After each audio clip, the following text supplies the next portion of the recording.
Alright, hi everyone, welcome back to the channel. Today we're checking out Dragonkin The Banished. Now this is a new ARPG game and a demo of it is currently available on Steam. The game is set to hit early access in March, but we are going to take a look at how it runs on the Steam Deck and if it's shaping up to be a game you want to keep your eye on. Now this is just a demo, so keep that in mind as we break down the performance, gameplay and visuals. But after spending some time with it, I can already tell you there's a lot to unpack here, so let's get into it. Now, starting with performance, Dragonkin The Banished offers quite a few graphical options to help tailor your experience. Whether you're looking to keep things smooth at 30 FPS on medium settings or want to push it further with frame gen, you've definitely got options. Now on the Steam Deck OLED, you're looking at around 230 to 3 hours of battery life depending on the settings you choose. And for those of you on the LCD model, you're getting just under 2 hours.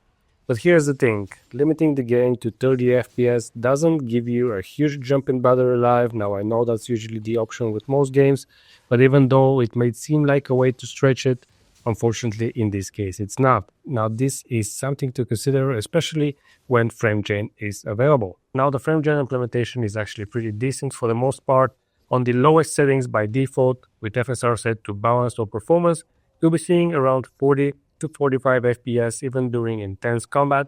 And with FrameGen turned on, that is usually enough to crank it up to 60, but it may still dip down to low 50s. Now, I've also checked out settings such as FXIA or TSR, and they might improve visuals, but they will often dip below 30 FPS, so I wouldn't recommend it unless you're okay with the drop in performance and maybe dying in the process, because it can happen. Overall, if you're looking to get the best of both worlds, performance and visuals, I think 40 FPS on low to medium settings with FSR set to balanced and without FrameGen turned on feels like the sweet spot. Now, FrameGen is best used if the game can already reach like at least 40 FPS, and it will help you push that to 60 with minimal lag, but often in heavy combat scenarios it will drop, and that's when you start noticing the input lag.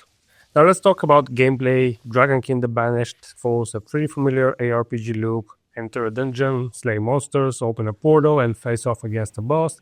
If you played something like Diablo, you'll feel right at home here. The combat is engaging, fast and feels fluid, which is really important when you're in the thick of it. But one thing I will mention is the loot system. It is a bit underwhelming. Now, maybe it is because this is a demo and you're thrown into the demo with high-level gear, so you don't get to experience that progression aspect. That might be more of an issue when the full game launches, or it might be not, but right now it does hurt the overall feel of the progression. The boss battles are decent, but honestly the dragons feel more like loot pinatas than a real challenge.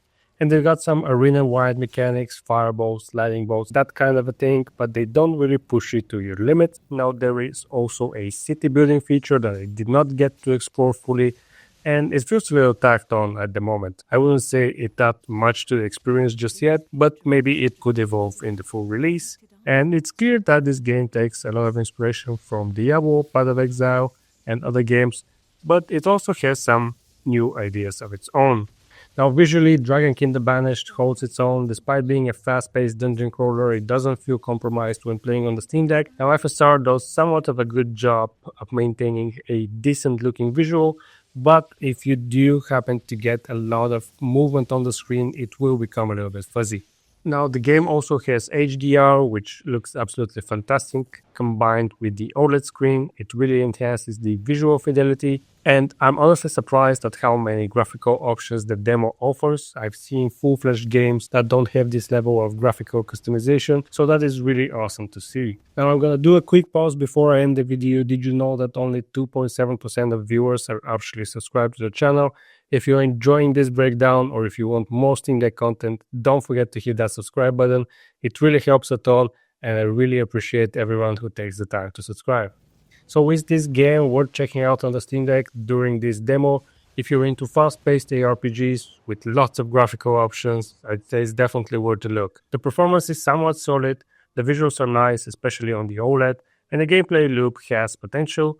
Now that said, the lack of meaningful progression and the lackluster boss fights do hold it back a bit for now, but it is free, so why not check it out? So what do you think? Are you planning to jump into Dragonkin The Banished when it hits early access in March?